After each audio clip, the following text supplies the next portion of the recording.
नमस्कार, मैं हूं देवांजलि मोइत्रा।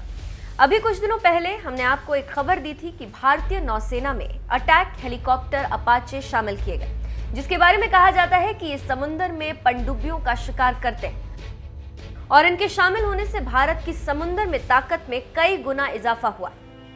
इससे समुद्र में चीन की हेकड़ी रोकने में ताकत मिलेगी। अब उसी कड़ी में भारतीय नौसेना में 3 और खतरनाक हेलीकॉप्टर शामिल किए गए और ये तीनों हेलीकॉप्टरों को हिंदुस्तान एरोनॉटिकल लिमिटेड ने बनाया।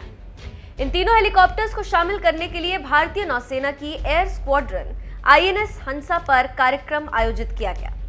पश्चिमी नौसेना कमान के commander in chief vice admiral Hari Kumar और रक्षा राज्य मंत्री श्रीपद नायक की मौजूदगी में ये कार्य हुआ।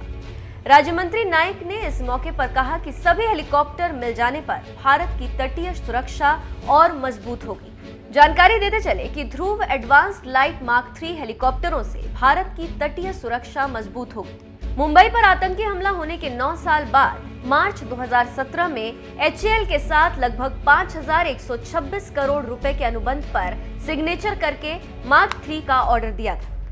हरे रंग के इन हेलीकॉप्टरों में तटीय सुरक्षा की जरूरतों के लिहाज से 19 तरह के बदलाव किए गए।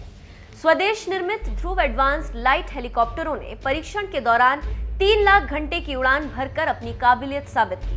बताते चले कि अनुबंध के तहत 5 साल के भीतर 16 HAL ध्रुव हेलीकॉप्टरों की आपूर्ति नौसेना और इंडियन कोस्ट गार्ड को की जानी थी।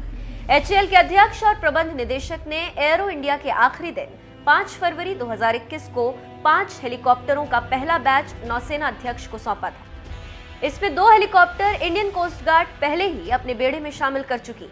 तो आप समझ सकते हैं कि कैसे भारत अपनी सीमा को सुरक्षित करने के लिए तैयारी कर रहा और अपने कदम धीरे धीरे ही सही लेकिन मजबूती के साथ बढ़ा रहा। अब देखना होगा कि आगे क्या होता है और इसका दुश्मनों पर क्या असर होता है।